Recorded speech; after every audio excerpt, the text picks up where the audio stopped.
Naturalmente, por lo que ya dije, hace un momento partimos de la base, claro está, de que Gustavo Bueno pues tiene una filosofía del arte pues muy poderosa, muy potente, ¿verdad? Esto lo damos por sentado, pero no quiere decir que lo hagamos gratuitamente, ¿eh?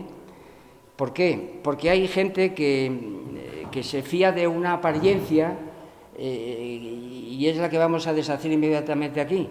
Y es que don Gustavo ha escrito mucho sobre filosofía del arte, pero sus escritos pues están desperdigados. Y entonces digamos que no están contenidos en un tratado como hizo con la filosofía de la religión o la filosofía política. Y entonces, por parte de algunos de nosotros, pues nos hemos tomado la molestia, ¿verdad?, de leerlos todos ellos, y son muchos. Es decir, que yo lo he dicho ya en varias ocasiones, si contamos las páginas que ha escrito don Gustavo sobre filosofía del arte, pues puede hasta incluso superar a las páginas que ha escrito sobre filosofía de la ciencia, que está de alguna manera, pues los volúmenes se pueden acceder y demás.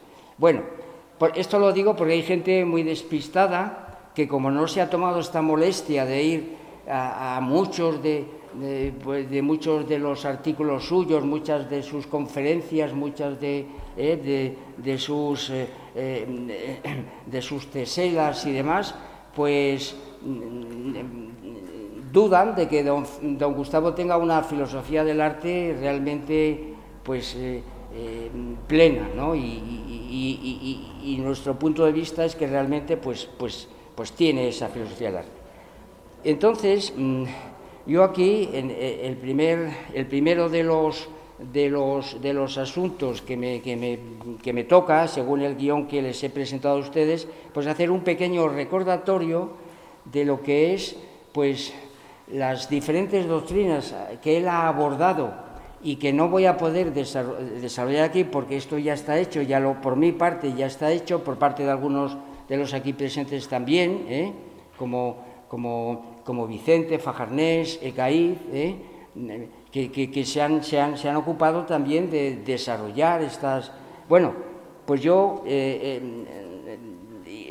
este mismo año pues hice una lección en la Fundación Gustavo Bueno, donde traté de demostrar que una doctrina poderosísima como es su teoría de la sustantividad de las obras de arte, que además lo voy a presentar aquí como la última de las metamorfosis de esa tradición que arranca en Platón, con el Ión y con el sofista, al que me voy a referir dentro de poco.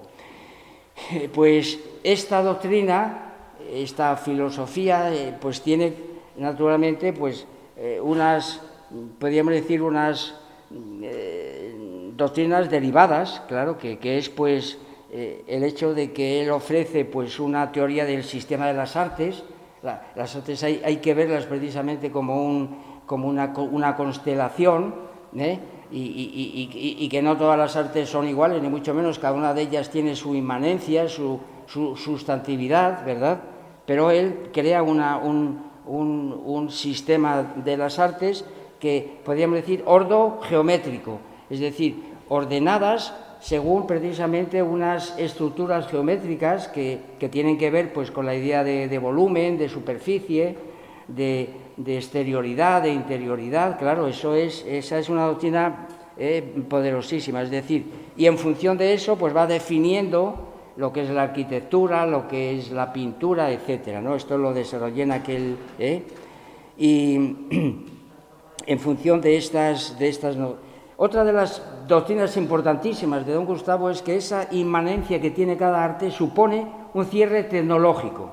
Todas las ciencias, todas las artes, pues tienen técnicas y tecnologías, ¿verdad?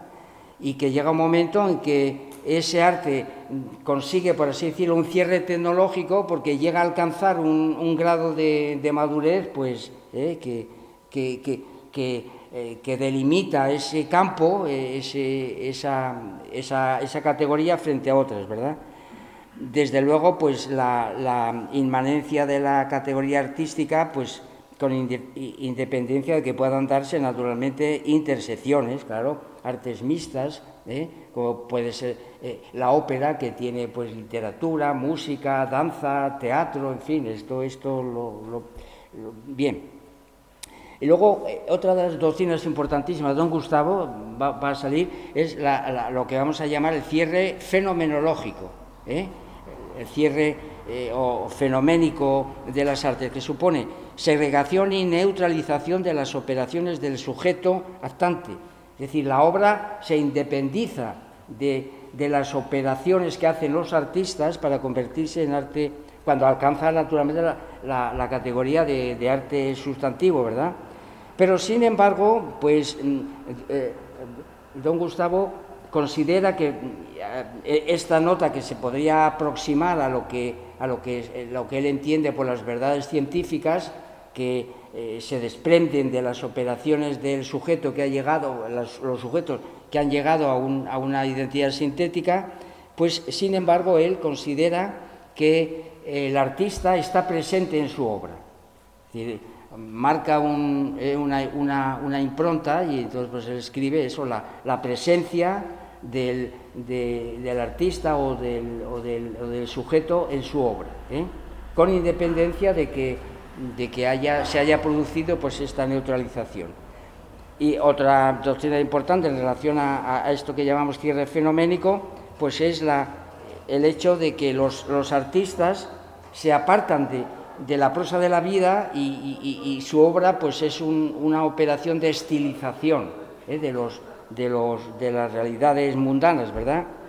Desde luego, otra doctrina es la dialéctica entre arte adjetivo y arte sustantivo, que no es una dicotomía, no, por un lado no están las artes adjetivas o técnicas, ¿verdad?, que están al servicio de algo, y por otro lado pues está esa sustantividad a la que puede alcanzar una obra de arte, ¿verdad? Bueno, naturalmente la gran doctrina que expuse hace un momento, ¿verdad?, que tanto la filosofía de la ciencia, conocida como gnoseología, pues tiene un grado de racionalidad, pero eso no quiere decir que no haya una racionalidad artística. Todas las artes pues tienen una racionalidad que le es connatural, ¿verdad? ¿Y qué quiere decir? Que, bueno, pues eso, que él desarrolla una teoría de la racionalidad que se aparta naturalmente pues de unas doctrinas excesivas, como la de Hegel, que decía que todo lo real es racional. Pues claro, don Gustavo dice, no, hombre, todo lo real no, hay realidades que no son racionales. Bueno, pues bien, las realidades científicas y las realidades artísticas son racionales, esta es la cuestión. O, por otro lado, pues yo qué sé, una doctrina de la racionalidad que tenga que ver pues con la tradición cartesiana o fenomenológica. Lo suyo es una doctrina que va mucho más allá del idealismo y de la fenomenología. Desde luego, lo que ve don Gustavo en las artes es que todas las artes tienen la posibilidad de ofrecernos apariencias, claro, naturalmente, la pintura, pues el cine, la escultura, pero también todas las artes ofrecen verdades, por lo menos verdades praxeológicas. Esta es la cuestión. Y luego, pues claro, la gran doctrina pues de que hace una clasificación de la estética, distinguiendo pues entre un subjetivismo estético de carácter psicológico, el expresionismo, el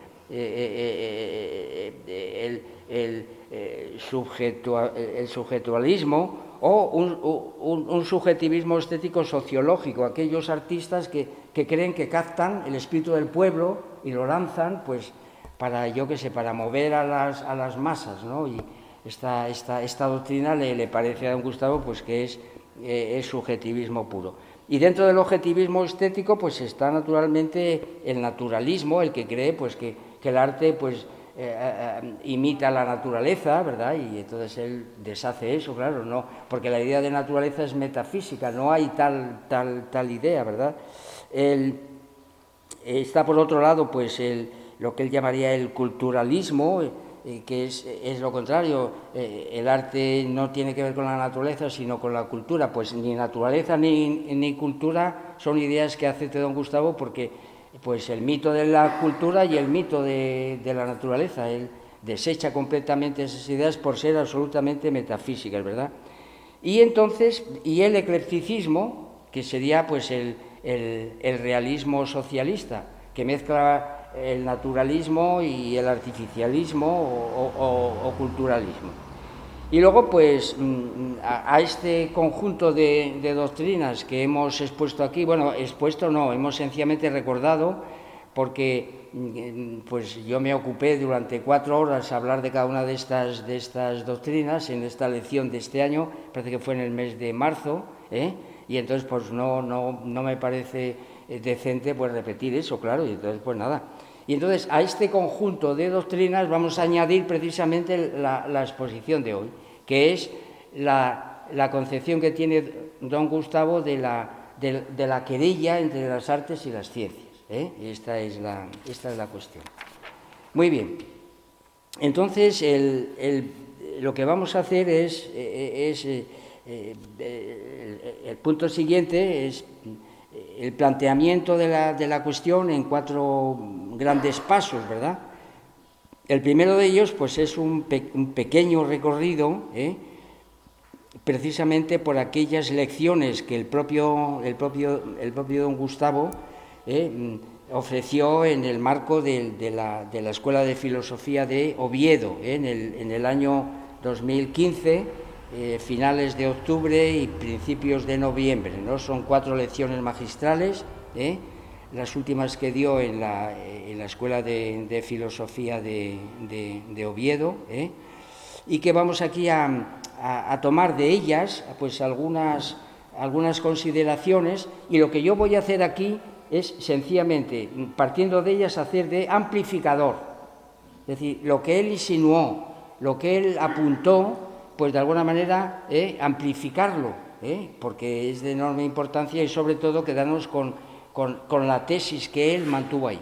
Y además decir que es muy oportuno, estas lecciones de don Gustavo son muy oportunas precisamente y encajan perfectamente con el título de este curso,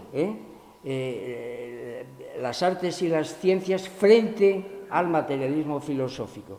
Don Gustavo lo presentó justo al revés, ¿no? Cuando nosotros nos ponemos ante una obra de arte, pues precisamente nos enfrentamos a ella. Es decir, que él no adopta posiciones pues mentalistas o subjetivistas, ¿no? Se trata de una realidad que hay que naturalmente analizar con las coordenadas que acabo yo de exponer aquí, y es lo que ha hecho continuamente pues con obras de arte arquitectónicas, pictóricas, literarias, incluso cerámicas, en fin, esta es la cuestión. Muy bien, pues entonces recordarán ustedes que en la primera de las lecciones, pues que además tenemos la gran suerte, además de volver a ver el vídeo que está colgado, como es sabido, esa lección fue transcrita y está en el Catoblepas número 164 de 2015, esa primera lección está ahí, por tanto tenemos una doble manera de conectar con ella. Pues en ellas, en esa lección, como saben ustedes, pues don Gustavo presentó un verdadero despliegue de una constelación de querellas, muchos tipos de querellas, empezando precisamente por las querellas jurídicas, que son, podríamos decir, el primer analogado probablemente de esa noción. Y fíjense, no vamos a leer exactamente todo lo que dijo, pero sin embargo sí que yo he escogido un pequeño fragmento que viene muy al cuento a propósito precisamente de ciertas declaraciones que nos sonarán a todos porque son muy recientes. Dice don Gustavo con respecto a las querellas jurídicas, dice: cuando la querella asume el sentido jurídico y admite un componente objetual, que neutraliza la subjetividad por un concepto derivado de la objetividad propia del proceso judicial, los componentes subjetuales quedan neutralizados y, por ejemplo, el deseo de venganza se transforma en deseo de justicia objetiva. Supongo que todos ustedes tendrán muy reciente las declaraciones de la persona que, bueno, por desgracia digo yo, nos preside, que es el presidente del gobierno, que llegó a decir, pues eso, que las sentencias que condenaban a los secesionistas, pues él, para evitar el asunto de la venganza, pues que iba a proceder a los indultos. Bueno, esta es una manera que tenemos de presentar esa postura que es absolutamente indocta. Este hombre realmente pues no sabe lo que dice, confundir sentencia judicial con venganza, hombre, por Dios. Esto, bueno, pues don Gustavo matiza esta noción. Entonces, además de las querellas jurídicas, pues claro, hay querellas filosóficas en relación a la guerra, la paz, la libertad, y ahí pues nos remite a Erasmo de Róterdam, luego hablaremos de él un poco más adelante. Querellas bíblicas, acerca de quiénes fueron los primeros pobladores de América, si es una de las 12 tribus de Israel, y por tanto pues que eso en contra del indigenismo, bueno, este asunto. Pues querellas teológicas, el asunto de la predestinación divina, frente a la querella de Auxilis, es decir, el enfrentamiento entre dominicos y jesuitas, también hablaremos un poco después de esto, ¿no? O querellas etológicas, aprovechando pues una preciosa égloga de Garcilaso de la Vega, las querellas entre las aves, ¿no? Y don Gustavo dice, pues acaso cuando Garcilaso está hablando de esas querellas, está hablando pues de la lucha por la vida, pues yo qué sé, dice, probablemente entre halcones y palomas, podríamos decir entre urracas y los polluelos de los gorriones, pues las urracas van a por ellos, a devorarlos. Bueno, querellas literarias, claro, muy importante. En este sentido, pues cita al padre Feijóo, la República de las Letras. Bueno, pues esto es. Y luego nos remite, y este también es otro de los puntos de arranque, que aquí es donde voy a enchufar yo el amplificador, la querella de los bufones, que tiene que ver con la música, la querella de los bufones, ¿verdad? Bueno, y antes de pasar a otro asunto, y aquí enchufo yo el amplificador y le remito pues a un libro que me parece formidable de Anacleto Ferrer, desde la Universidad de Valencia, un hombre que lo que ha hecho en este libro que traigo yo aquí es recoger precisamente las discusiones que se dieron en torno precisamente a un acontecimiento, y es la representación en Francia de óperas bufa, de una compañía italiana que se trasladó. Y entonces, pues claro, los ilustrados opinaron sobre este asunto, ¿verdad? Y entonces pues, es una famosísima querella que yo voy pues y como don Gustavo pues habla de algunos de los participantes de esa querella, pues vamos a que suenen aquí dos fragmentos de cada uno de ellos, ¿no? Hay varios, pero le implica pues a Diderot y a Rousseau. Pues nada. Entonces, Anacleto Ferrer nos dice en su soberbia presentación, en su introito, dice él, entre los meses de agosto de 1752 y febrero de 1754, una pequeña compañía llegada de Italia presenta en París una docena de óperas bufa. El éxito obtenido por la troupe de Buffon, que dirigía Eustaquio Bambini, fue inmediato y clamoroso. había venido para dar un par de meses durante 1 año y medio, fue viendo prorrogado su contrato por la Academia Real de la Música que dirigían los compositores François Rebel y François Foncoeur. Los bufones. La polémica estalló tras el debut en el escenario de la Academia Real de la Música el 1 de agosto de 1752, ¿no? De la serva padrona, de Pergolesi, obra ejemplar del estilo bufo de moda italiano. Bueno, entonces, ¿qué hizo don Gustavo? Pues sencillamente recurrir a esta querella, porque lo que él quiere, vamos a adelantarlo para que no se...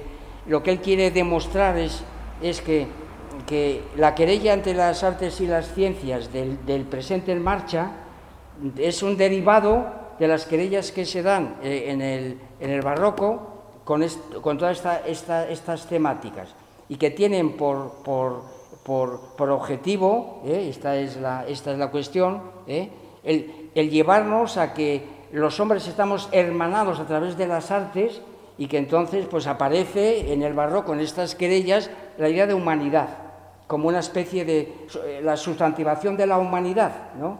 Y entonces la tesis de don Gustavo es muy poderosa, porque dice que de aquellos polvos estos lodos, lo que presentan los querellantes del barroco en todas estas temáticas es precisamente sacar a colación el vínculo de los hombres a través de la humanidad. Y digamos que la realización plena pues es la declaración de los derechos del hombre y del ciudadano de la Revolución Francesa. A grandes rasgos este es el gran objetivo, y ya lo adelanto para que la gente esté... ¿Y por qué tanta querella? Porque don Gustavo lo que quiere precisamente es distanciarse de la prosa de la vida que le tocó vivir, precisamente para no hurgar en ciertas manifestaciones de artistas que él conocía o de científicos que él conocía, y llevarnos al barroco y decir, pero es que de aquellos polvos estos lodos. Esta es la gran operación que hace don Gustavo. Bueno, pues vamos a ver. Bueno, el detonante lo abre pues Grimm, Friedrich Grimm, con El pequeño profeta, Le Petit Prophète, que viene a ser, él no citó, no se refirió a este personaje de enorme importancia, pero realmente es el que realmente abrió el debate, precisamente ¿por qué? Porque de una forma muy exagerada, como le va a decir Diderot, pues hace una especie de sátira de la música francesa, ¿no? Y además en plan pues apocalíptico, remitiéndose precisamente a Ezequiel, ¿no? Que eso va a ser la destrucción. Hombre, hay un fundamento platónico, y es que la música es un síntoma de lo que pasa en una sociedad política. Y si la música es mala, pues quiere decir que la sociedad política pues está en corrupción, Y entonces este hombre realmente hizo una reinterpretación de eso, a mi juicio, pues recurriendo a la vez a un texto bíblico, ¿verdad? Y entonces, pues ¿qué es lo que pasa? Que crea un revuelo impresionante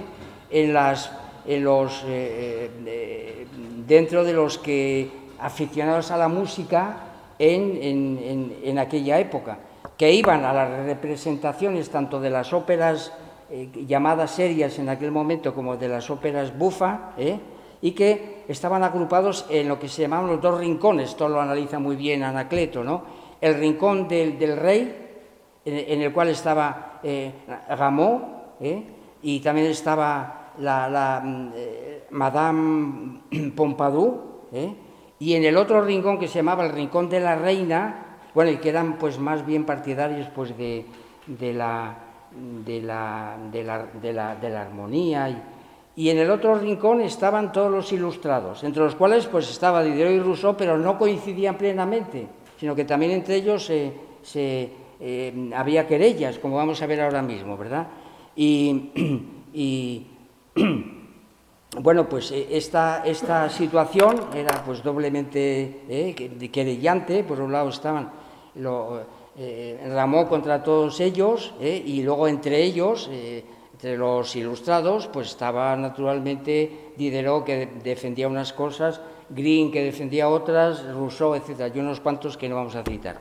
Y entonces, sencillamente, como esto sí que aparece en el texto escrito de don Gustavo, pues va a sonar aquí dos fragmentos pero que muy breves de Diderot, ¿no? Que le contesta a Green, y entonces, pues vamos allá, muy rápidamente. El fragmento es muy breve, el que vamos a leer de aquí, el texto de Diderot: al pequeño profeta, se refiere a Green, y de alguna manera, pues de una manera cordial, pues le viene a decir que lo que él dice sobre la música francesa, que es un poco exagerada, que tiene que revisarlo, y entonces dice Diderot en este escrito: se trata de saber qué música, la italiana o la francesa, es la que destaca por la fuerza, la verdad, la variedad, los recursos, la inteligencia, etc.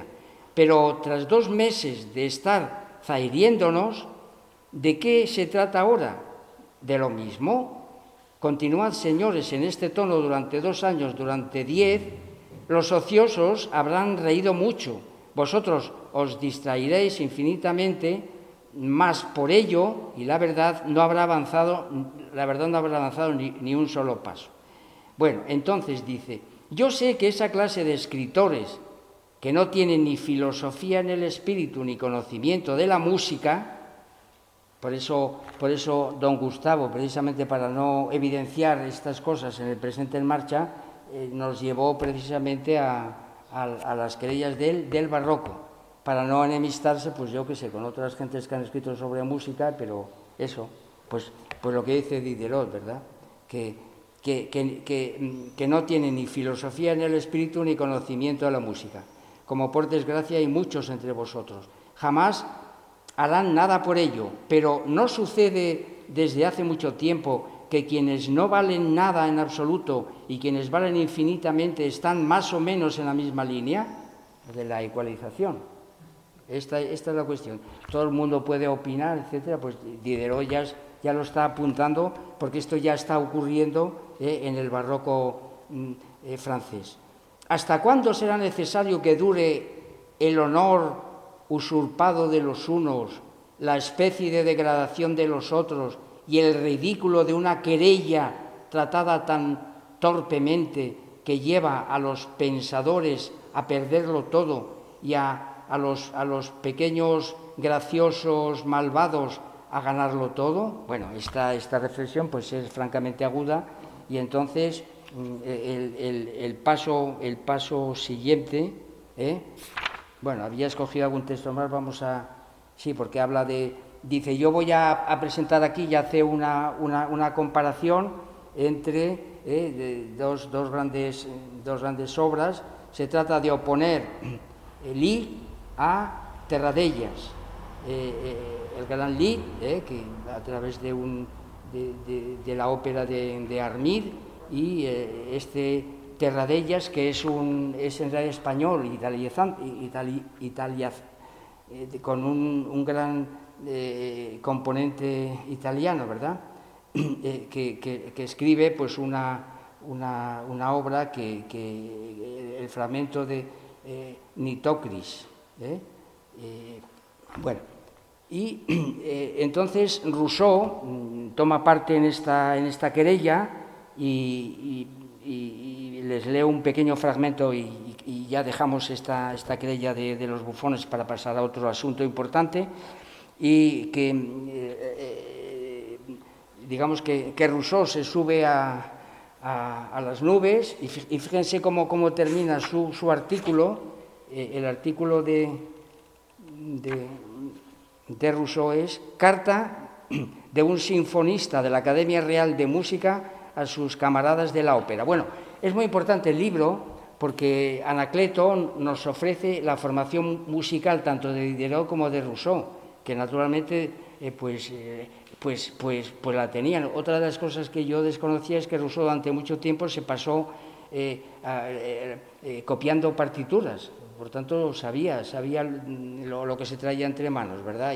Y Diderot igual, y bueno, y algunas composiciones, de manera que este libro por eso tiene mucho interés. Bueno, pues a lo que vamos, el texto de Rousseau, este segundo texto, el fragmento que les voy a leer, está aquí en la página, al final, ¿no? El texto que les voy a leer pertenece pues a un segundo escrito, cuyo título, si se lo conviene también decirlo, aquí, Carta sobre la música francesa, a propósito de las exageraciones que había dicho Green y que en cierta medida Rousseau comparte frente a Diderot. Diderot lo que dice, un poco más de calma, llegamos a análisis comparados, de piezas francesas, piezas italianas, y veremos, pues, y además también dice Diderot, y no hay que comparar lo cómico con lo trágico, son géneros diferentes. Bueno, Diderot entra en razones, su escrito es muy razonable, ¿verdad? Y sin embargo, pues Rousseau de alguna manera se pone de acuerdo con Green, pero fíjense de qué manera, ¿no? Superándole, dice Rousseau, creo haber demostrado en este escrito sobre esta carta sobre la música francesa, creo haber demostrado que no hay ni ritmo ni melodía en la música francesa. Todos los grandes debates pues eran entre armonía y melodía. Bueno, pues entonces Rousseau dice, por un lado, que no hay ni ritmo ni melodía en la música francesa, porque la lengua no es capaz de ello. O sea que lo que dice Rousseau es una cosa francamente radical, exagerada, ¿no? Que el canto francés no es más que un ladrido continuo.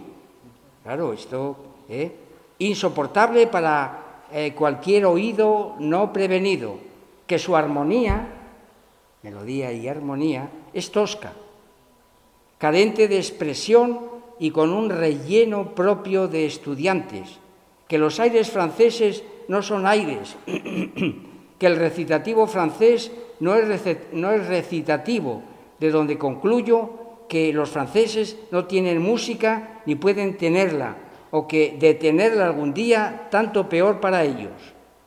Estoy, etcétera. O sea que, como ven ustedes, la posición de Rousseau es exagerada, extremada, ¿verdad? Bueno, entonces, esta es la primera apertura de la amplificación. Y la segunda tiene que ver con el hecho de que en esta primera lección, don Gustavo nos lleva al pensamiento público español, a propósito de un gran pensador que es Saavedra Fajardo. Y este autor, Diego Saavedra Fajardo, murciano, por cierto, de la época de Felipe IV y del conde duque de Olivares, un hombre que estuvo en todas las batallas, él como político, claro, como diplomático, ¿verdad? Y que tuvo que tragarse el vaso amargo de los preparativos de la paz de Westfalia, murió precisamente por esa época, ¿verdad? Pero que él compartía plenamente los proyectos de renovación del Imperio Español por parte del conde duque de Olivares, ¿no? Le dedica el libro, claro, o sea que esta es Saavedra Fajardo es un personaje central. Yo conocía parte de su obra precisamente porque además de dedicarse a este asunto de las querellas entre las artes y las letras, en su famoso escrito La República Literaria, pues yo lo he usado con mucha frecuencia en relación a la filosofía de la guerra, porque él es el autor de Idea de un príncipe político cristiano representado en 100 empresas, y las 100 empresas son fundamentalmente empresas bélicas, empresas militares, ¿no? Y entonces él lo que hace es enfrentarse precisamente a Maquiavelo.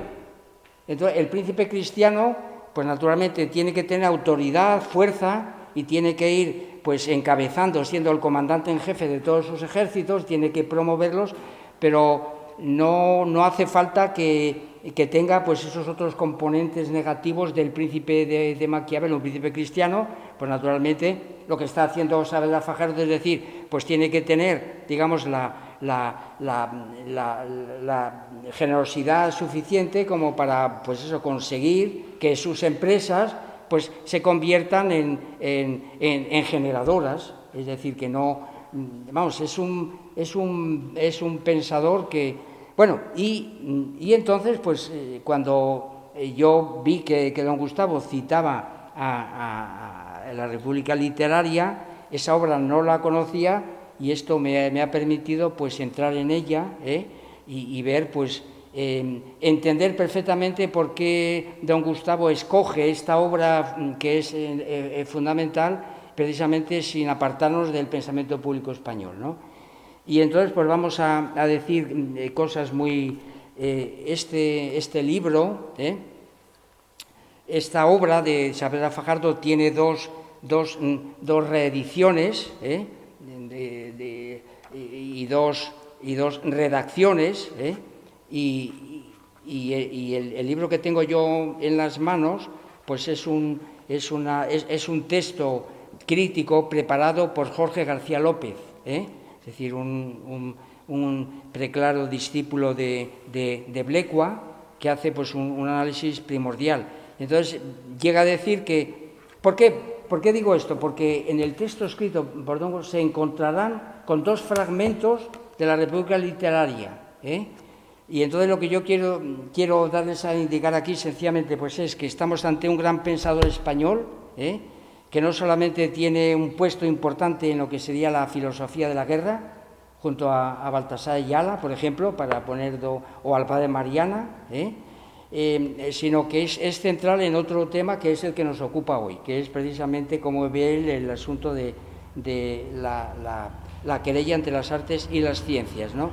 Bueno, pues de la primera redacción, por ejemplo, yo he destacado cosas importantísimas de este hombre, ¿no? Y es como, pues, está muy en consonancia con otro gran español de pro, que es Gonzalo Jiménez de Quesada, el que se enfrentó al obispo de Noceda, Paulo Jovio, es un obispo que sale, pues, naturalmente en defensa de Clemente VII.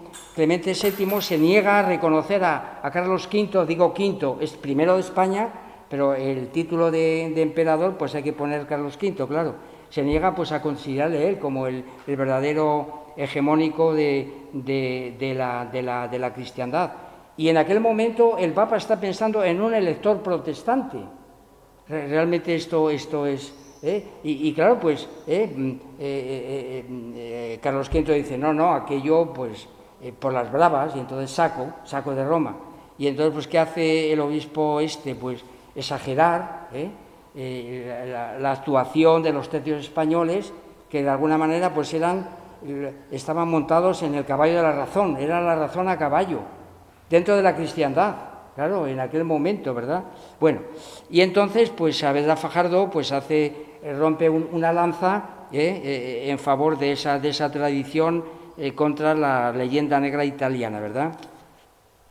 Entonces hace en la primera redacción pues un recorrido por la literatura española, como pensamiento público español, esto que luego adelanta don Gustavo, es decir, que don Gustavo ha bebido esta obra, la conoce al pie de la letra, porque realmente pues ha hecho transformaciones, ha hecho pues metamorfosis de las cosas que dice Saavedra Fajardo. Entonces cita pues a Mena, a Manrique, a Santillana, a Garcilaso, a Boscán, a Cetina. Por cierto, de Cetina vamos a leer un fragmento que estoy seguro que don Gustavo no compartiría. Fíjense lo que dice Saavedra Fajardo de Cetina. Ya saben que don Gustavo, uno de los grandes obras de filosofía del arte, pues es el comentario de un verso precioso de Cetina, ojos claros y serenos, ¿verdad? Acuérdense ustedes. Bueno, pues fíjense lo que dice Saavedra Fajardo en la primera redacción. Esto, aquí lo tengo. dice, casi en aquellos tiempos floreció Cetina, afectuoso y tierno, pero sin vigor ni nervio. Esto no lo compartiría don Gustavo. Precisamente en ese poema lo que él destaca es precisamente esa ética de un aguerrido soldado militar que se enfrenta pues a un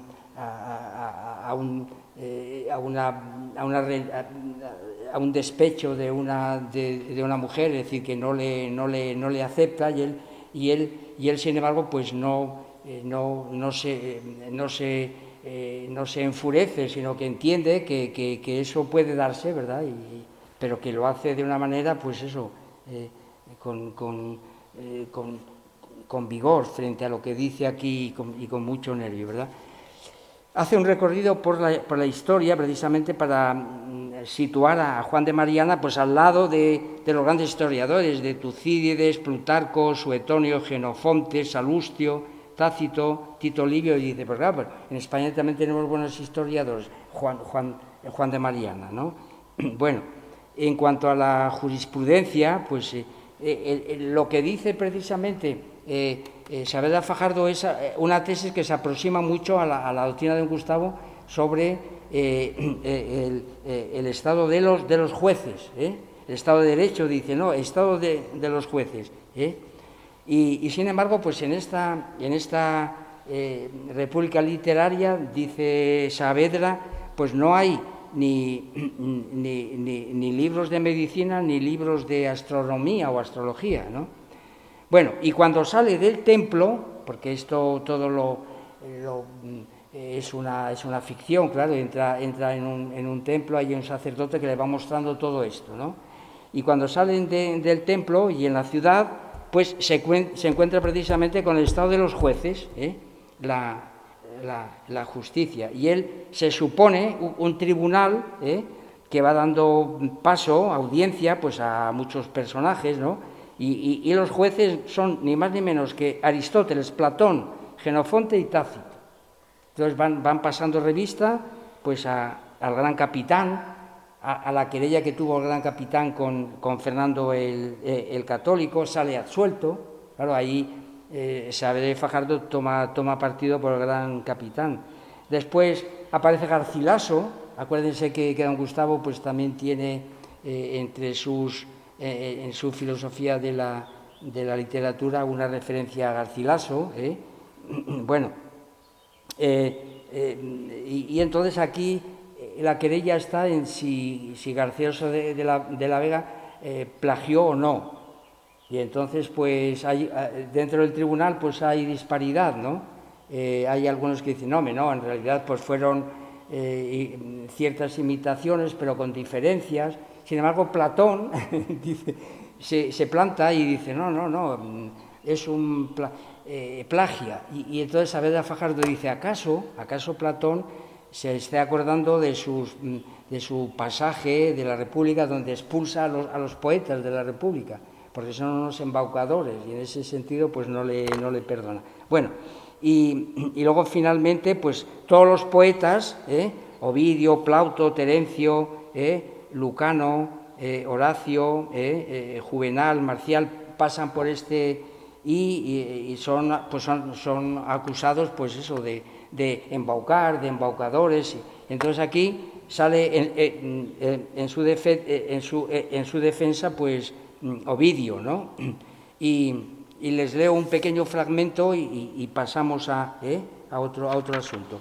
Un pequeño fragmento, porque es que esto no tiene en absoluto desperdicio, ¿verdad? Esto es. Entonces, habiéndose pues sosegado la sala, que salvó un enorme revuelo, era audiencia pública, Ovidio, en nombre de todos los poetas que habían sido acusados de embaucadores, ¿verdad? Como más Facundo, y que en sus primeros años había estudiado retórica y jurisprudencia, se querelló así.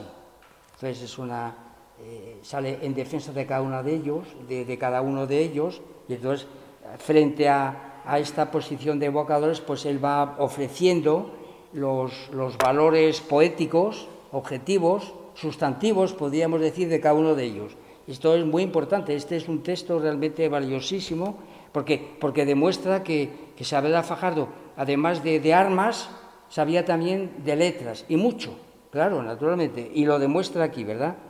¿Y qué más? Pues nada, apenas Ovidio acaba su querella, cuando un humanista francés, Escaligero, quitándose la mordaza, respondió en su descargo con tanta soberbia y menosprecio de aquellos poetas venerados de la antigüedad, que irritados de verse afrentar en lugar público, sin acordarse del respeto que se debía a los jueces, arremetieron a él y, arrastrándole por la sala, fueron jueces y ejecutores de la sentencia que podían esperar de aquel tribunal. Y al final entra al público. Entonces, pues aquí yo me acordé pues de aquel texto al que recurre tanto don Gustavo de Volney, ¿no? Las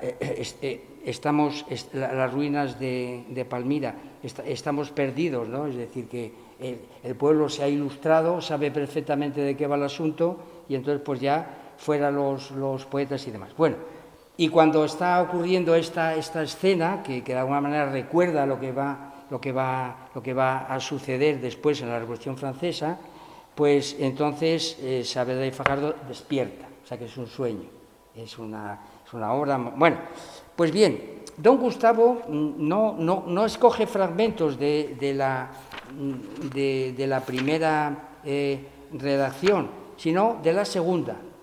Y los dos fragmentos que él escoge, pues recuérdenlos, claro, están afortunadamente aquí los tenemos, ¿verdad? Y en uno de ellos, pues habla naturalmente también de la ciudad, la República Literaria, que pasa pues del templo a la ciudad, y entonces al hablar de el frontispicio de la puerta de la ciudad era de hermosa columna de diferentes mármoles y jaspes. En ella, no sin misterio, parece que faltaban así misma la arquitectura, porque de los 5 órdenes solamente se veía el dórico duro. Bueno, y luego pues aparecen las 9 musas, y entre ese texto y el otro en el cual hace una referencia a Miguel Ángel, por estas artes mecánicas, o sea que Saavedra de Fajardo pues distingue entre artes liberales y artes mecánicas. Esta es la cuestión que nos presenta don Gustavo. Pues precisamente entre las artes liberales y el fragmento de las artes liberales y el fragmento de las artes mecánicas, hay otro fragmento que no aparece en el escrito de don Gustavo, que me parece de enorme relevancia para lo que estamos tratando aquí. Y que esto está, vamos a ver, esto está, sí, en la página 160. ¿No? No, 190. Aquí. Vamos a ver. Sí. Sí, efectivamente, aquí está. Dice, entramos por los arrabales, una vez que han recorrido toda la ciudad, y esto que les he contado yo de este tribunal popular en el que pues los grandes pensadores del pasado juzgan a los poetas y demás. Entramos por los arrabales y vimos que en ellos se ejercitaban aquellas artes que son calidades y hábitos del cuerpo, en las cuales se fatiga la mano, poco o nada obra el entendimiento, hijas bastardas de la ciencia. O sea, que hay unas artes liberales, la arquitectura y la que están presididas por las musas, y luego unas artes mecánicas que las considera él como hijas bastardas de las ciencias, que habiendo recibido de ellas el ser y las reglas por donde se gobiernan, las desconocen y obran sin saber dar la razón de lo mismo que están obrando. Por estas artes mecánicas pasamos ligeramente sin discurrir de ellas, aunque nos dio ocasión Dédalo, ateniense, que con una sierra y un barreno en la mano hacía ostentación de haber sido el primer inventor de este y otros instrumentos mecánicos. Bueno, o sea que entonces don Gustavo escoge dos fragmentos importantes y entonces pues el texto que yo les he leído completa, porque está a continuación del primero y antes del segundo, pues que realmente pues hay una verdadera, pues, bueno, también hay que decir, claro está, también hay que decir que en Saavedra y Fajardo hay otra cosa que yo creo que don Gustavo ha sabido descubrir, ¿verdad? Y es que también, aunque por un lado habla de que estas artes mecánicas son bastardas, por otro lado, en la primera redacción, pues dice que también están en la base de las ciencias. Esta tesis, ¿no?, de que el origen de las ciencias está en las técnicas. Y entonces es muy revelador este pequeño fragmento en el cual pues habla de lo que son las técnicas que hacen posible la aritmética y la geometría. Verán ustedes, dice Saavedra y Fajardo, dice, por ejemplo, pues no hallarás menores en las matemáticas si discurres por ellas. Mira la aritmética que, olvidada de que nació por las despensas y bancos de mercaderes, se ensoberbece y presume banalmente de sí que en los números están incluidas las ciencias, de que tuvo la culpa Pitágoras, que la desvaneció por estos sueños. Esto con respecto a la geometría, a la aritmética, que tiene que ver con las operaciones. Esto es otra tesis que hemos encontrado en la filosofía de la ciencia de don Gustavo. Y la geometría no está menos jactanciosa, porque no se acuerda de su villano nacimiento, pues con otros imperfectos animales nació de las inundaciones del Nilo, la agrimensura, ¿verdad? Si bien se pudo alabar que entre las ciencias humanas sus principios son más ciertos y en que todos concuerdan. De manera que, como vemos, la obra de Saavedra Fajardo pues tiene naturalmente un gran componente, que es un antecedente muy claro de lo que después vamos a llamar el materialismo filosófico de las ciencias y de las letras, ¿no? Y que probablemente pues don Gustavo, que además de tener en cuenta los caudales de otras sociedades políticas, tuvo muy en cuenta el pensamiento público español. Y esto es lo que he querido yo evidenciar con esto que he llamado la amplificación de su lección. Bueno, en resumidas cuentas, don Gustavo, en esta primera lección, pues nos está hablando de unas ideas que todas estas querellas, pues tienen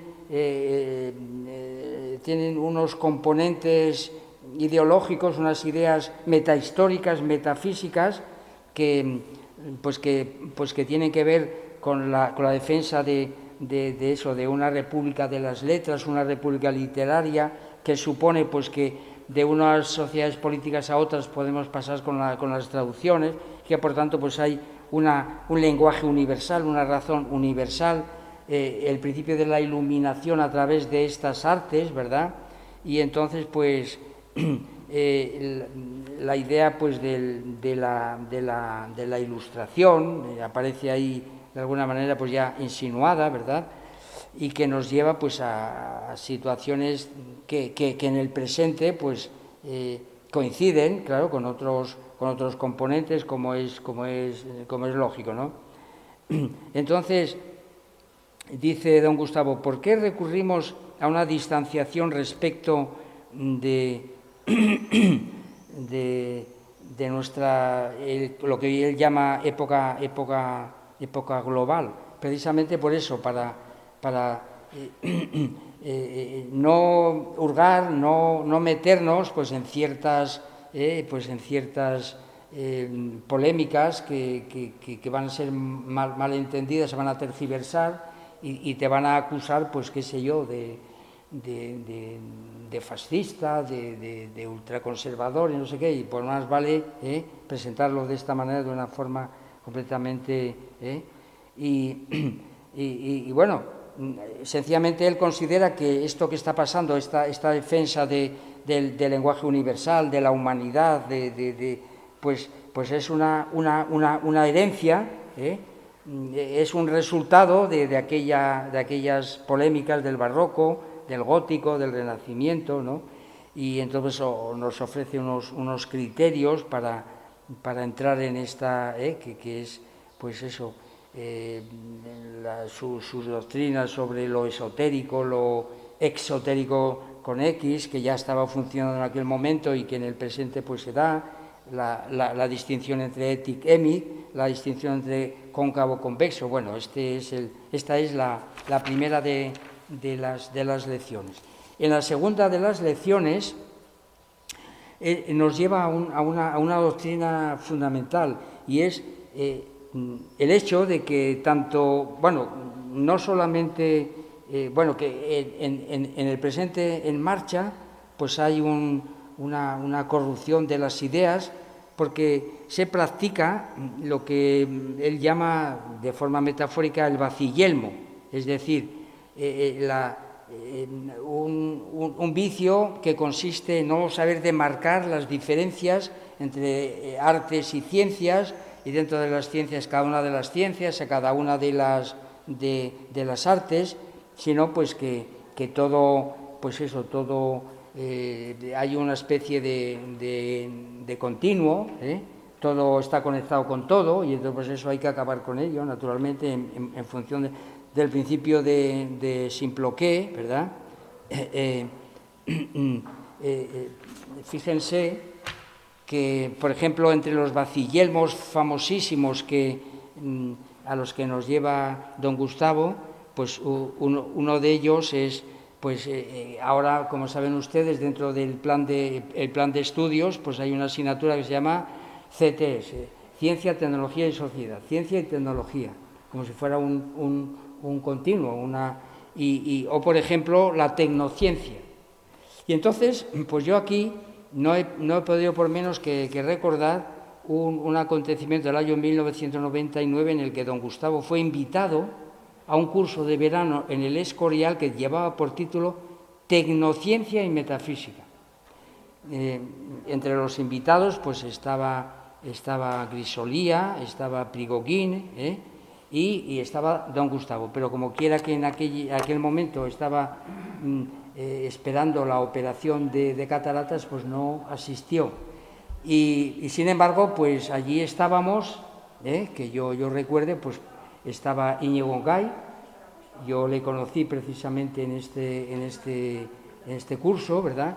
Estaba también Pablo Huerga, y bueno, hubo una discusión tremenda, pero sin la presencia de don Gustavo. Pero quiero decir yo que el curso se titulaba Tecnociencia, es decir, esto que él llama el vacillelmo. Don Gustavo llama eso vacillelmo. Bueno, ¿qué quiero yo amplificar de la lección de don Gustavo? La referencia que hizo a Cicerón, una referencia fundamental, que incide precisamente en la idea de humanidad. Él está dando vueltas en estas 4 lecciones a esta corrupción del presente en marcha, pues de funcionar con la idea metafísica de humanidad, del género humano, de la concordia universal, de la paz perpetua. Esto es lo que precisamente cree él que ya está presente en las querellas del barroco. Pero es que nos lleva a un texto de Cicerón donde él viene precisamente a defender esta doctrina de la humanidad. La idea metafísica de humanidad estaría en este texto.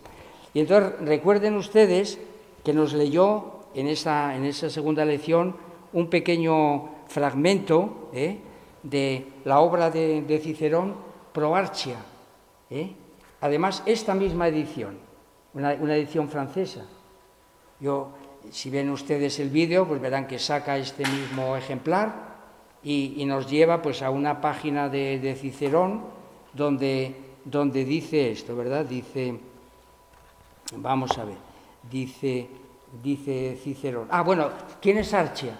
Archia es un niño precoz, artísticamente hablando, pero que no nace en Roma, sino que nace en el Ponto Euxinus, el Mar Negro, que era una zona, pues para los romanos, pues bárbara.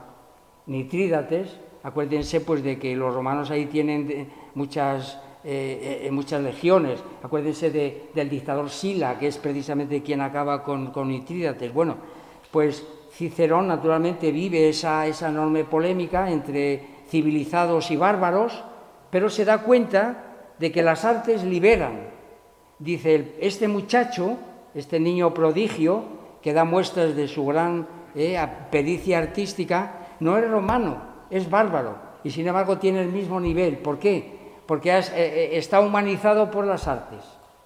Esta es la cuestión. Entonces, el texto que nos leyó don Gustavo, pues es este, ¿verdad? Dice,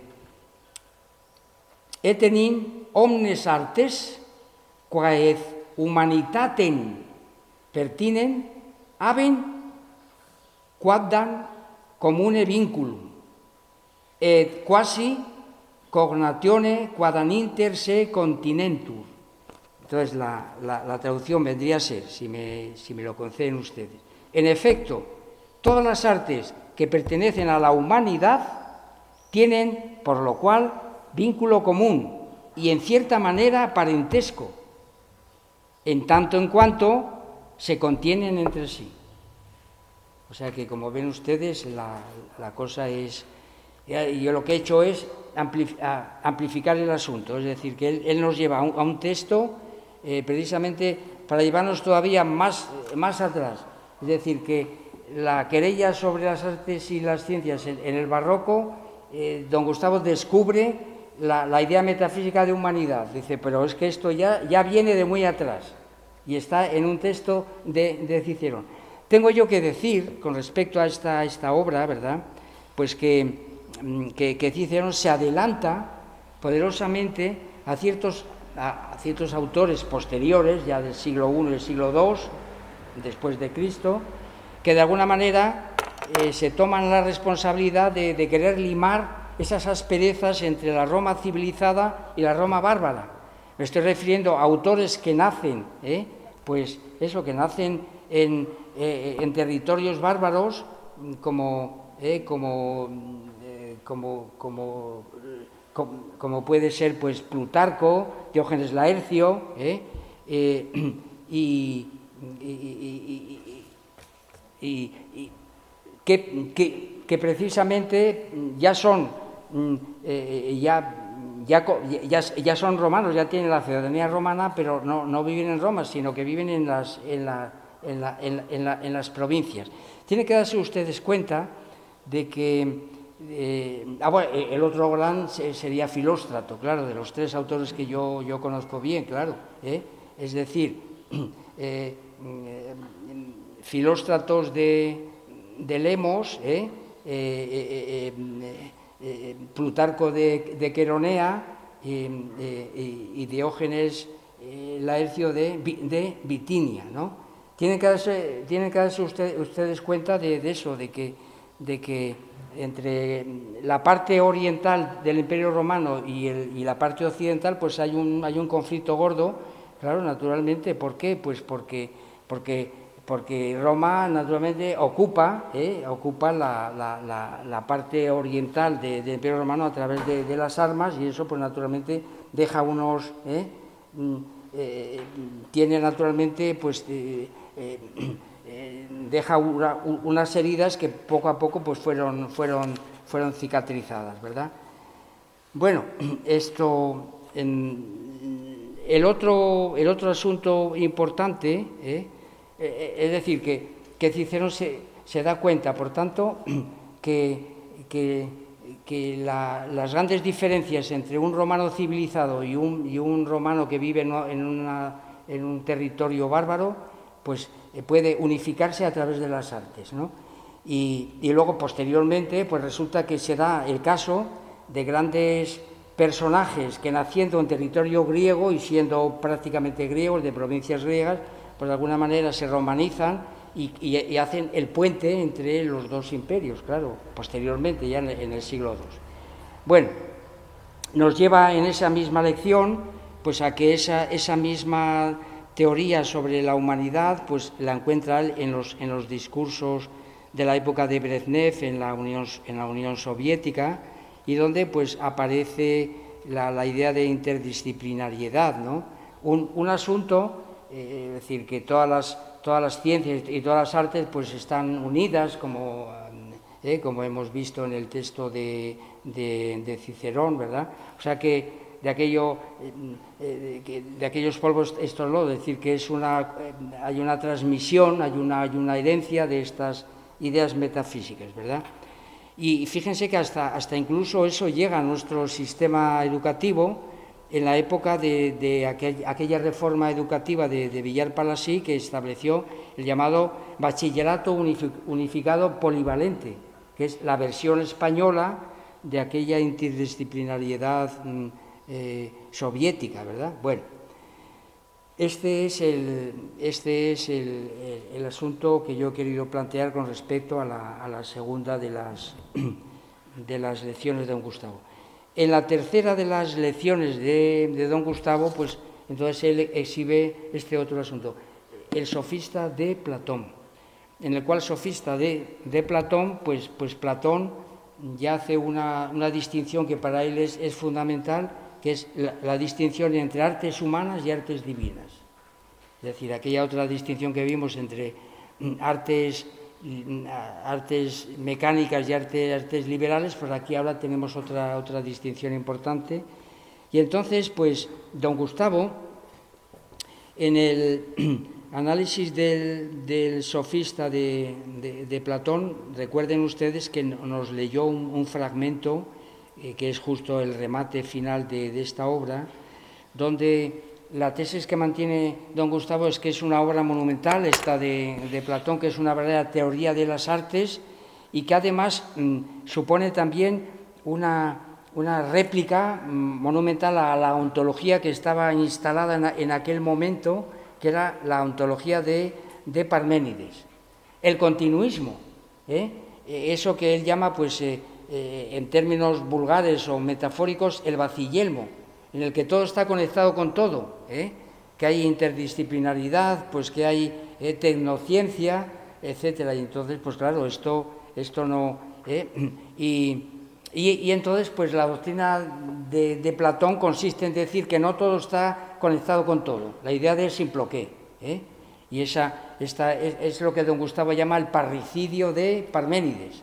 También hay que decir que, hablando en el coloquio posterior, llegamos a la convicción de que el único con el que realmente Platón podía tratar filosóficamente era contra esta metafísica monista, continuista, porque las otras metafísicas que funcionaban, la de Demócrito, la de Heráclito, pues eran corporeístas.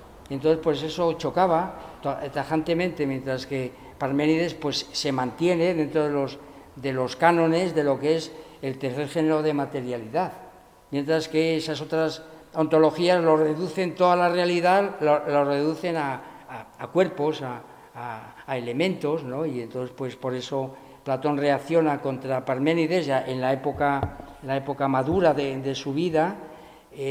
Para Platón, los sofistas eran unas personas que había que tener en cuenta, había que considerar. En su época juvenil, de forma muy radical, arremete contra Protágoras. Recuerden el famoso diálogo que le pone un prólogo don Gustavo, que también es inmejorable, ¿verdad? Pero, sin embargo, en esta lección don Gustavo lo que nos demuestra es que Platón también evoluciona, cambia, y se da cuenta que no existe el no ser, la nada, y que por tanto los sofistas no son la nada ni el no ser, sino que tienen un arte. ¿Y cuál es este arte? Pues entonces ahí Platón, en el diálogo, pues nos habla de al menos 7 propiedades, y don Gustavo recurre a la última de ellas, que entonces les paso para amplificar lo que él dijo, ¿verdad? La traducción es de Néstor Luis Cordero, y dice así.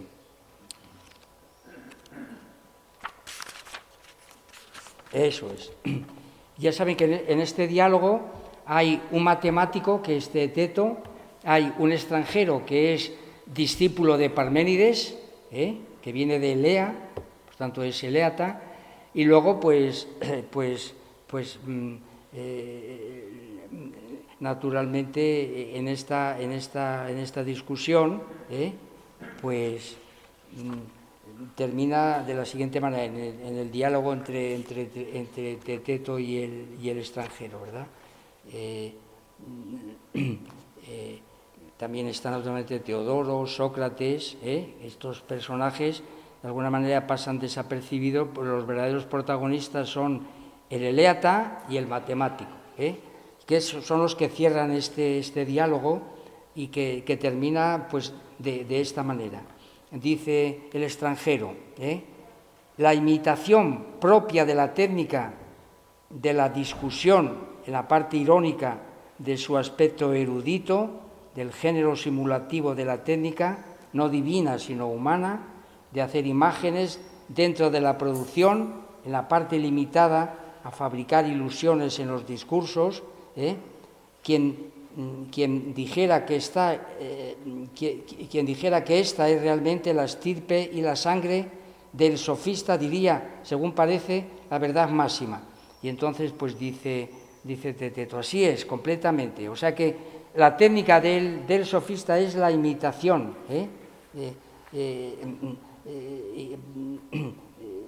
es decir, que el género simulativo, simulan, disimulan, imitan. Bueno, pero sí que me gustaría decirles que antes de que pronuncie esto Platón en boca del extranjero, es el propio eleata quien lo dice, pues hay 6 definiciones anteriores, ¿no? Donde el sofista tiene una técnica apropiativa, a imagen y semejanza de un cazador o de un pescador. Esto tiene que ver con el Protágoras, pues lo que hace el sofista pues es cazar o pescar, en este caso alumnos, ¿no? que luego le van a pagar por sus lecciones, ¿verdad? No les leo el fragmento porque sería una segunda habilidad de los sofistas, es pues apropiarse, ¿verdad? Una vez que ha cazado y ha comprado, pues se apropia de alguna manera de estos jóvenes, a los que de alguna manera les enseña pero también les cobra, ¿verdad? Hay también otra técnica que es la de elaborar y vender conocimientos, o la de comercializar con estos productos suyos, ¿no? Comercio minorista. Pero también, por supuesto, otra de las grandes técnicas de los sofistas es que enseñan a discutir, la lucha a competir, la discusión erística. Y, por supuesto, el género característico de los sofistas, pues el género epidíctico, ¿no? El saber no solamente deliberar, sino fundamentalmente, bueno, por supuesto siguiendo a Aristóteles, hay un género procesal, propiamente jurídico, y luego habría pues el género epidíctico, que es el llevar al público pues a través precisamente pues de groserías, de insultos, de adulaciones. Bueno, esto pero dice Platón, claro, pero esto es un arte también, esta idea, ¿verdad? Pero también, por supuesto, que los sofistas ofrecen otras técnicas importantes, que lo que Platón llama las técnicas de separación, que eso es una manera de hablar de purificación, separar lo que es incorrecto de lo que es adecuado, ¿no? Es decir, vamos, una palabra, salir al paso, enseñar pues a depurar las cosas, a mejorarlas, y finalmente pues eso, la técnica figurativa, simulativa, que tiene que ver pues con el engaño, con la producción de imágenes, que es lo que hemos visto, ¿verdad? Bueno, y entonces aquí es donde don Gustavo nos lleva a una idea central del sofista, que es esa distinción importante que él hace entre pues esto, las artes divinas y las artes humanas, ¿verdad? Y les leo un pequeño fragmento, porque, aunque no lo pronunció don Gustavo, estuvo constantemente dando vueltas al asunto. Y es este. Dice el extranjero: vienen luego las imágenes de cada una de estas cosas, no las realidades producidas mediante un artificio divino. O sea, que dan por sentado que la naturaleza es producto de los dioses, pero luego está la imitación de la naturaleza. Y entonces aquí esto pues es eso, ya es otra cosa. Bueno, y dice Teteto: estas son entonces las dos obras de la producción divina, la cosa misma y la imagen que acompaña a la cosa misma. Bueno, de manera que esto por un lado. Bueno, esto lo dejamos ahí. Y esto lo enlazamos precisamente porque también hace una referencia a otro diálogo importante de don Gustavo, que es otra referencia a otro diálogo platónico que es el Ión. Y les leo el final del Ión, que enlaza precisamente con esta distinción entre lo humano y lo divino, ¿verdad? Entonces las artes se mueven en esta distinción, ¿verdad? Bueno, dice Ión: hay una gran diferencia, oh Sócrates, es mucho más hermoso ser tenido por divino. Y dice Sócrates: así pues, esto, que es lo más hermoso, es lo que te concedemos, a saber, que ensalzas a Homero porque estás poseído por un dios, pero no porque seas un experto. Es decir, este es un texto que también hay que tener constantemente en cuenta. ¿Por qué insistimos tanto en esto? Porque precisamente esta distinción platónica de las artes divinas y las artes humanas, y se ha ido modificando a lo largo de la historia, ha sufrido metamorfosis, como vamos a ver a continuación, luego, y entonces, pues, ¿qué tiene que ver esto con la doctrina de don Gustavo sobre el arte? Pues que precisamente la doctrina de don Gustavo sobre el arte es la transformación, la reinterpretación de esta concepción de artes divinas a través de lo que él entiende por artes sustantivas. Y las artes mecánicas pues tienen que ver con las artes adjetivas, y que hay una dialéctica interna que es inseparable. Y que en cierta medida pues esta es la gran lección que nos dio con respecto a estas exposiciones suyas, ¿verdad? Bueno, decir entonces que también don Gustavo sabe apreciar la metafísica de Platón, en la medida en la que se opone a la de Parménides, pero también don Gustavo le reconoce a Parménides su mérito. Acuérdense ustedes que en su libro sobre telebasura y democracia, precisamente del año 2000, comienza con un texto del Platón referido a Parménides, donde precisamente los personajes son Parménides y Sócrates. Y entonces Sócrates, como es muy joven, pues cree que solamente se puede hacer filosofía de ideas sublimes. Entonces es Parménides quien le abre los ojos. Le dice: no, que también puede hacerse filosofía de cosas, por ejemplo, como el pelo, el fango, la basura. Y dice, y entonces Parménides le dice a Sócrates: es que todavía eres joven, Sócrates, dijo Parménides, y la filosofía no ha tomado aún posesión de ti. Vendrá el tiempo, si no me equivoco, en que la filosofía te tendrá más firme en sus garras, y entonces no despreciarás ni las cosas más humildes. Bueno, o sea que entonces, como vemos, la cosa queda... Bueno, y entonces ya terminamos pues con su cuarta lección, en la cual cuarta lección, como saben ustedes, yo voy a amplificar la referencia que hace a Schopenhauer, el otro texto que él maneja, porque en esta cuarta lección lo que él pretende es precisamente ofrecernos lo que él llama las metamorfosis de esta doctrina propuesta por Platón en el Sofista entre artes divinas y artes humanas, ¿no?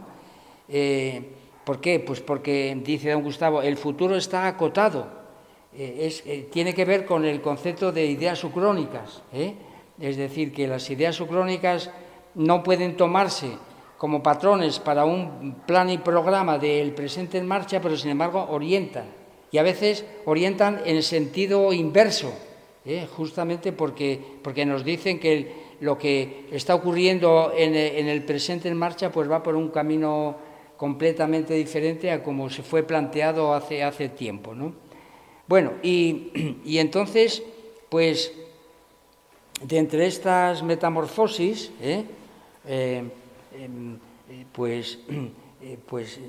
hace un recorrido para centrarse después en la obra de Schopenhauer,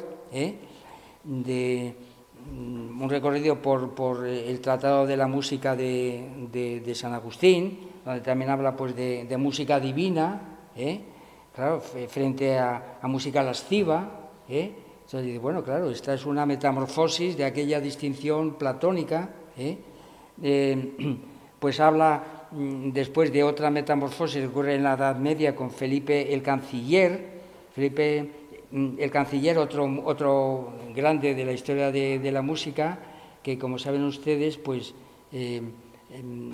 parece ser, no está del todo probado, pero que fuera el creador de Carmina Burana, aquellos versos que luego Orff le puso música famosa que es muy conocida en el presente en marcha, ¿no?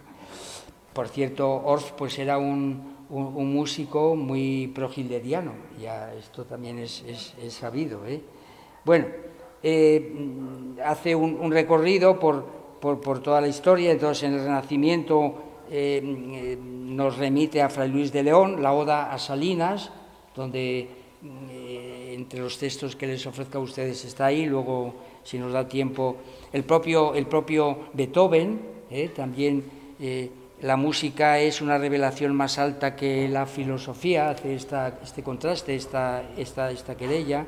Jovellanos tiene un famoso discurso sobre las bellas artes, y finalmente pues nos remite a Schopenhauer, y para él es lo que él llama pues la última metamorfosis que voy a presentar yo aquí.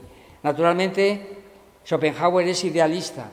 No hay más metamorfosis, claro, la que yo les intento ofrecer aquí, y es que don Gustavo, imbuido por esta tradición filosófica que se remonta al sofista de Platón, que pasa por el Proarchia de Cicerón, que recorre toda la Edad Media, todo el Renacimiento español, el pensamiento público español y demás, desemboca en el idealismo, que nos ofrece pues una visión del arte, bueno, pues Tetens, Kant, pero bueno, Hegel, Schopenhauer, etcétera. Y él de todos ellos, pues escoge a Schopenhauer porque vuelve otra vez a pronunciar la idea de Dios a propósito de la música, O sea que, recuerden que los textos que él nos leyó, yo me voy a leer la traducción de Roberto Aramayo, me he confundido, Aramayo, pues nos leyó el siguiente fragmento del capítulo que dedica precisamente a la música. Vamos allá. Es muy breve, pero que resuene otra vez aquí, y además yo enchufaré o abriré la amplificación para leer otros fragmentos que nos van a venir como anillo al dedo para el tema final con el que cerraré estas lecciones, que es la teoría de las intersecciones entre el arte y las ciencias, ¿no? Bueno, entonces este texto dice lo que leyó, es el capítulo Metafísica de la música, de Schopenhauer, naturalmente, el mundo como voluntad y representación, el volumen 2, y y la traducción y notas de Roberto Aramayo. Bueno, y el texto que él leyó dice así: ahora quiero añadir algunas precisiones al respecto dignas de tener en cuenta. Las 4 voces de toda armonía, a saber, bajo, tenor, alto y soprano, o tono fundamental, tercera, quinta y octava, se corresponden con los 4 escalonamientos en el reino de los seres, o sea, el reino mineral, el reino vegetal, el reino animal y el hombre. Esto recibe una llamativa confirmación en la regla musical básica, según la cual el bajo debe permanecer a muchas más distancia de las 3 voces superiores que están entre sí, de suerte que el bajo solo puede puede acercarse a ellas hasta una octava como máximo, si bien la mayor parte de las veces permanece más bajo, y con lo que el trítono perfecto encuentra su lugar en la tercera octava del tono fundamental.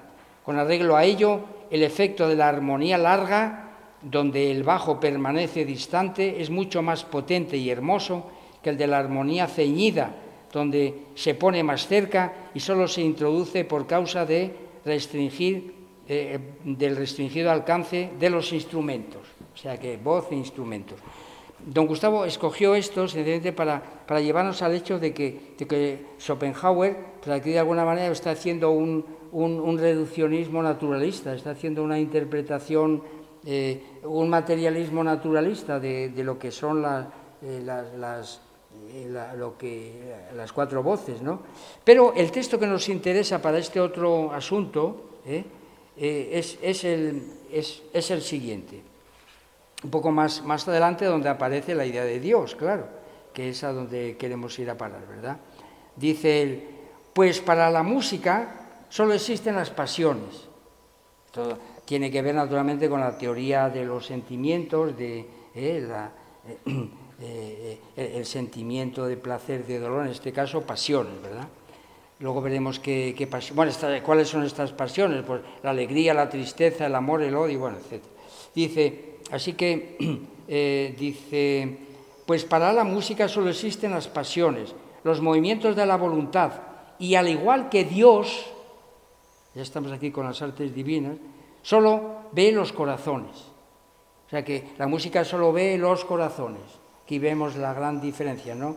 Es decir, aquí razón y corazón, en fin, estas dicotomías que no... Nunca se asimila con el material, pero eso aun cuando acompaña a las bufonadas, volvemos otra vez a la polémica de los bufones, a la ópera bufa, a las bufonadas más ridículas y desenfrenadas de la ópera cómica. La música conserva su belleza, pureza y sublimidad sustanciales y su mezcolanza con esos procesos que no pueden rebajar la altura a la que le es propiamente ajena todo lo irrisorio. Así, el profundo y grave significado de la existencia revolotea sobre la farsa y las infinitas miserias de la vida humana sin abandonarla ni un solo momento. Echemos ahora una mirada a la música meramente instrumental. Una sinfonía de Beethoven, entonces luego dice que está llena, pues hay orden perfecto, armonía, y sin embargo, pero al mismo tiempo en estas sinfonías, las sinfonías de Beethoven, pero al mismo tiempo en esta sinfonía nos hablan todas las pasiones y todos los afectos humanos, la alegría, la tristeza, el amor, el odio, el terror, la esperanza, bueno, etcétera. O sea que entonces vemos aquí la posición de... Y luego además es que hace una absoluta dicotomía de este asunto, dice más adelante Schopenhauer, ¿no? La unión del significado metafísico de la música con este fundamento físico y aritmético suyo descansa sobre el hecho de que cuando se resiste a nuestra aprehensión, lo irracional o la disonancia deviene una imagen natural de lo que supone nuestra voluntad. A la inversa, la consonancia o lo racional, que se aviene fácilmente a nuestra captación, se vuelve una imagen de satisfacción de la voluntad. O sea que el concepto de voluntad ahora viene a ser la variante que Schopenhauer pone a la visión idealista de las artes y en particular de la música, para no solamente entender el fenómeno musical, sino también para adentrarnos en el mundo de la naturaleza, porque hay una correspondencia biunívoca entre los tonos musicales y las realidades naturales, los minerales, los animales, etcétera, etcétera. Bueno, de manera que esto es lo que yo he... La amplificación que hemos hecho de esta cuarta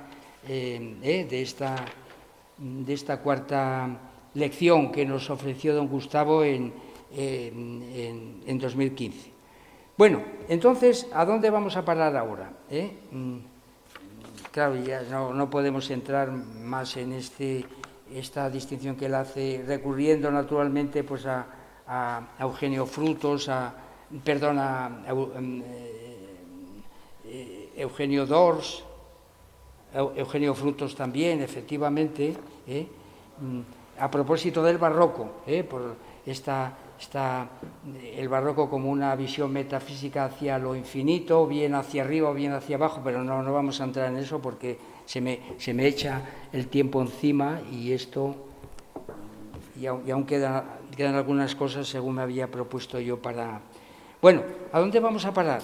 Que precisamente esa metafísica que hemos descubierto en la querella en la querella barroca, las querellas barrocas, tanto literarias como artísticas, como jurídicas, como de todas ellas, pues naturalmente se desprende pues una ideología que se funda en la metafísica de las ideas de humanidad, del género humano.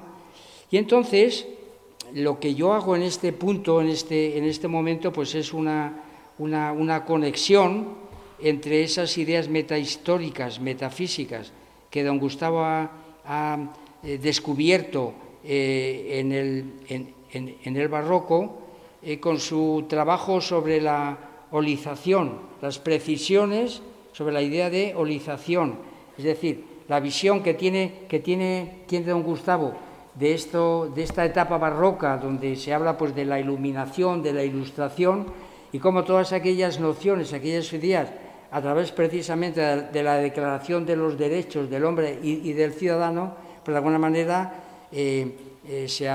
han llegado hasta nosotros, y lo que nosotros tenemos hoy día con respecto a estas metafísicas de la época global que dice don Gustavo, pues tiene que ver con esta metafísica que él descubre en el barroco. Les leo dos fragmentos de esas precisiones sobre la idea de olización, donde de alguna manera lo que viene a decir, pues eso, don Gustavo, que de aquellos polvos estos lodos, es decir, que lo que tenemos ahora, pues de alguna manera, pues es un resultado de esas nociones que ya surgieron en esa época barroca. Dice don Gustavo: ahora bien, nos parece evidente que la idea de razón, utilizada por los revolucionarios y también por la mayoría de los historiadores de la Ilustración, que entonces o en nuestros días se atienen al célebre opúsculo de Kant, que es la Ilustración, es una idea oscura, superficial, como lo es también la contraposición entre la razón y la superstición, representada por la Iglesia Católica y en general por el antiguo regimiento, el antiguo régimen, porque ni el antiguo régimen puede considerarse políticamente como irracional, ni la Iglesia Católica, sin prejuicio de su sumisión a la revelación, pueda considerarse como supersticiosa e irracional. Precisamente fue la Iglesia Católica, a través de la teología y la filosofía escolástica, la que entre las demás confesiones mayor cantidad de racionalismo y limitación de las supersticiones tradicionales pudo incorporar. En modo alguno debe identificarse a los teólogos dogmáticos o a los filósofos escolásticos como enemigos de la razón o del progreso, o como simples reaccionarios o menos cultivadores de un racionalismo egoísta. Será suficiente recordar que entre los héroes de la primera línea de las revoluciones científicas modernas figuran sacerdotes católicos, empezando por el creador de la revolución copernicana, con la que suele iniciarse la época moderna de las ciencias, Nicolás Copérnico, y siguiendo por el precursor de las geometrías no euclídeas, el jesuita Sacheri, para continuar por el descubridor de la geometría moderna, de la genética moderna, Gregorio Mendel, y terminar por el creador de la última gran teoría cosmológica, la teoría que hoy llamamos Big Bang, del abate Lemaitre. En ninguna otra religión, y especialmente en la islámica, es posible encontrar un cúmulo de héroes científicos de la talla de los que hemos citado en el seno de la religión católica.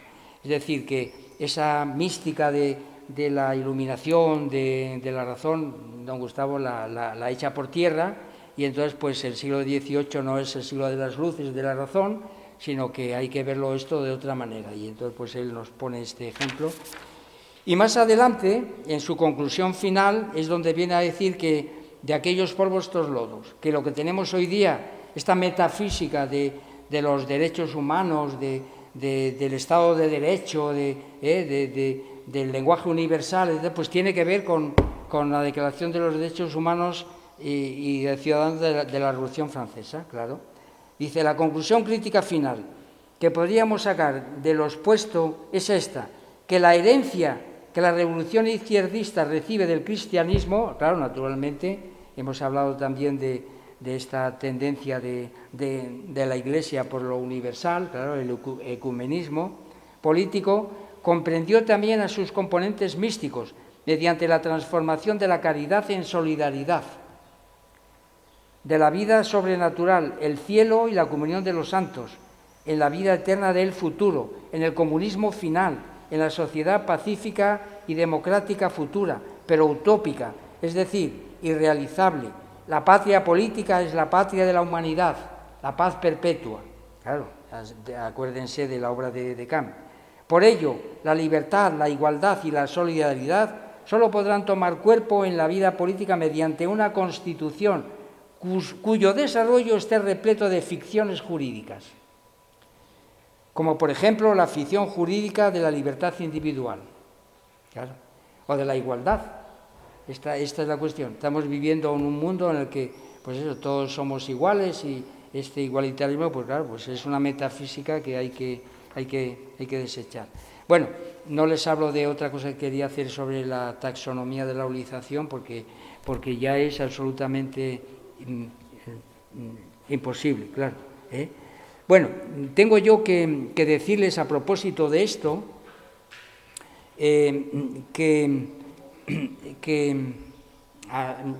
en la primera de las lecciones, a propósito precisamente de una cita que hizo a Baltasar de Ayala, recuerdo que yo le hice una pregunta importante, que es pues que si la obra de Baltasar de Ayala, porque él tiró del pensamiento público español, pues podía tener vigencia, tanto en cuanto Baltasar de Ayala pues es un español nacido en los Países Bajos, de la misma manera que Erasmo de Rotterdam pues es un español nacido en los Países Bajos, porque todavía no se habían independizado, claro, y eso lo recibe Carlos V por herencia de su abuela materna. Bueno, y entonces la contestación que él me dio está para que ustedes puedan escucharla perfectamente, pues es a mi juicio muy lúcida y claro, y muy agudo, ¿no? Y es que efectivamente la obra de Baltasar de Ayala hay que tenerla muy en cuenta. Me consta que él tenía pensado, ¿verdad? Él tenía pensado hacer un escrito sobre la obra de Jure et Officis Bellicis, pero que él pues no pudo concluirla, y de ello doy fe, porque me pidió a mí una fotocopia del texto que yo había conseguido a través de un traslado de biblioteca de Madrid a Oviedo, ¿no? Porque la traducción de Fraile y Barnes, ¿verdad? y a mí me consta que se iba a poner a escribir sobre el asunto. Y entonces me dijo, efectivamente, aquella obra es muy importante. Los Países Bajos estaban en situación secesionista, de la misma manera que lo está ahora Cataluña, por ejemplo, ¿no? Pero en aquella época, claro, una de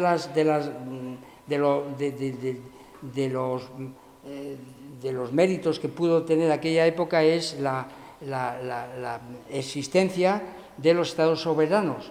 Y eso, pues naturalmente, en el presente en marcha es muy difícil conseguir, precisamente, ¿por qué? Porque esta metafísica de la época global pues ha borrado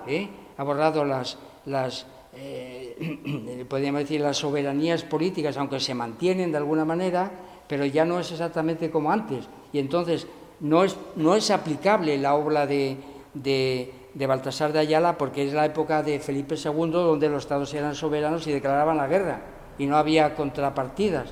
Sin embargo, en el presente en marcha, pues eso es muy complicado. Y por eso él decía que hay que tener mucha prudencia de poner los tanques en Barcelona, porque si hacemos eso, pues de alguna manera otros países europeos, sobre todo los escandinavos, se nos van a echar encima, no lo van a aceptar. ¿Por qué? Pues porque en este punto se ha perdido soberanía. Bueno, este es un texto fundamental, ¿verdad?